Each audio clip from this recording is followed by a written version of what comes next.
zvakawanda, but we should not lose hope. We should remain calm. Tomboita calculations. President varipo is calculating much mune zviri kuitika zvese. And zvakaitikwa is the idea yanga iri kuti vana watchmen nguva vaifunga kuti vatiza nechino vachipedzegwa nezano nana Shabangu. But the president vakaita zvinhu zvakanaka sterek yekusiya tsoro idzi. Saka toda kuti vari vamborega kuti asavasipo. I know kuti a lot of guys vanenge vachifunza kuti president vari kutichi, president vari kutichi. Aiwa, president siyai vakanyarara. Isu ngaticalculate tione mamoves ari kuda kuitwa. These guys vaifunga kuti very soon president Chamisa will come up with a political part again. Then by now vaide vari busy to work in. Vachishanda nevanhu. Kune vanhu vasingadi musangano. Kune ZANU-PF iri kufunga kuti can use money over anybody. Tese isu takaiapproachiwa. Pakatoapproachiwa Monzora plus paya ndakaapproachiwa a lot of guys vemuZANU-PF. Vanokukwidza ndege yemashange kuti we are very useful. Togona kutumira president ticket rendege. Mozoona direct president kunongo. We'll talk to him. He's going to organize vanokupai plus. Things like that. So if you can be lured, unoenda muzvana Monzora. Zvondibetserei kuva nechipurazi chekupiwa nezano. Vana mavaza vese they come to my inbox vachitraya. Vana mavaza vese they come. No, I want to use you. Una kama mwari kungodya wachingodi. Kedaiwanga kana munazvo zvekupaipai kunyatsime vari kugara mudzimba dzine unyoro.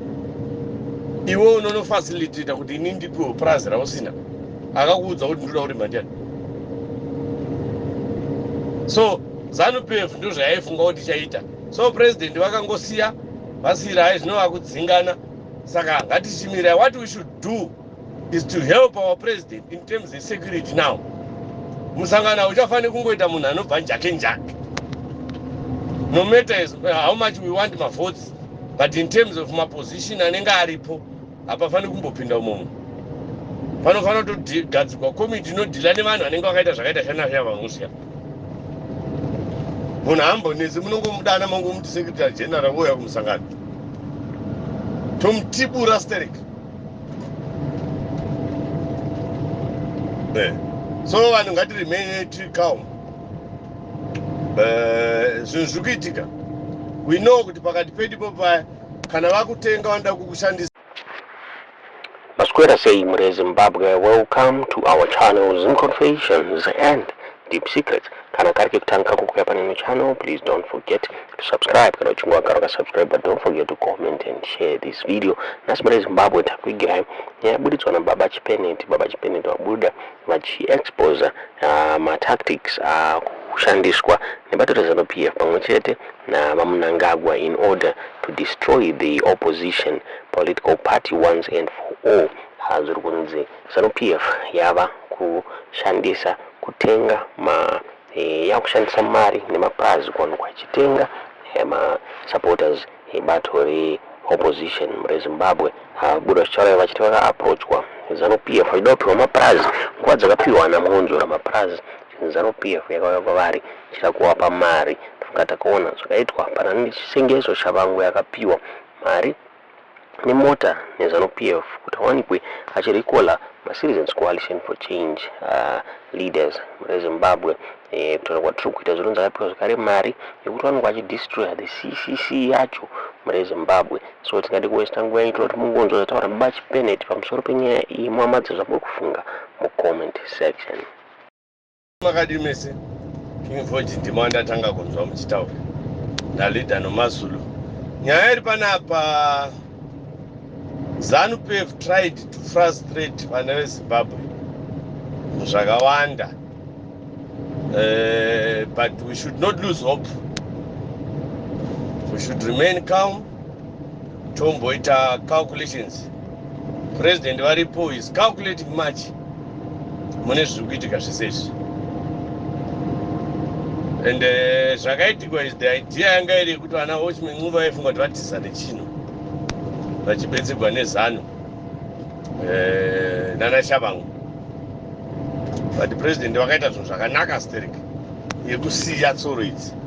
Saka toda kuti vari vamborega kuti asivasipo.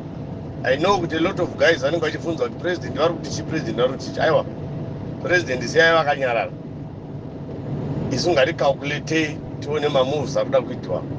These guys vaifunga kuti very soon President Chamisa will come up with a political part again. Then by now vaide vari busy to work in. Vachishanda nevanhu. Kune vanhu vasingadi musangano. Kune ZANU-PF iri kufunga kuti can use money over anybody. Tese isu takaivaapproachiwa. Pakatoapropaakapiwa Monzora plus paya ndakaapproachwa a lot of guys vemuZANU-PF. Vanokukwidza ndege yemashange kuti we are very useful. Togona kutumira president ticket rendege mozoona direct president kunongo. We'll talk to him. He's going to organize vanokupai plus. Things like that. So if you can be lured, unoenda muzvana Monzora. Zvondibetserei kuva nechipurazi chekupiwa neZANU. Vana mavaza vese they come to my inbox vachitraya. Vana mavaza vese they come.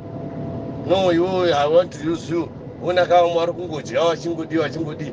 Kedaiwanga kana munazvo zvekupaipai kunyatsime vari kugara mudzimba dzine unyoro. Iwe unonofacilitate kuti ini ndipiwe purazi rausina. Akakuudza kuti ndoda kurima ndiani. So ZANU-PF ndo zvayaifunga kuti chaita. So president vakangosiya vasiyira hai zvinova kudzingana. Saka ngatichimira. What we should do is to help our president in terms of security now. Musangana uchafanira kungoita munhu anobva njake. No matter how much we want my votes, but in terms of my position anenge aripo, hapafaniri kumbopinda umomo. Panofanira kutogadzikwa komiti inodhila nevanhu vanenge vakaita zvakaita shanasha vanosiya. Munhu haambonetsi munongomudana mangomuti secretary general ouya kumusangano. Tomutibura sterek. So vanhu ngatiremain tiri calm. Zvinhu zviri kuitika. We know kuti pakati pedu paya kana vakutenga vanoda kukushandisa iwewe kuti uspread negative information false information kuvanhu vachikushandisa iwe so that a lot of people will lose hope. The only way to go mumizari yatinayo muZimbabwe is President Chamisa. Zvimwe zvese hakuna leadership yatinanga achazombowana. Saka ndosaka vakatotageta among all the political parties dzingange dziri munyika. The only man that they hate is President Chamisa, because ndiye achazotanga kuburitsa pachena kuti these people vakanga vasingagoni kutungamira. Saka vanhu ngatirambei takabatirira zvataugwa naEuda vangu apa kuti kumakata anoshora matero. Kumagumo kwenhamo yedu yemuZimbabwe kune mufaro. Ende uriko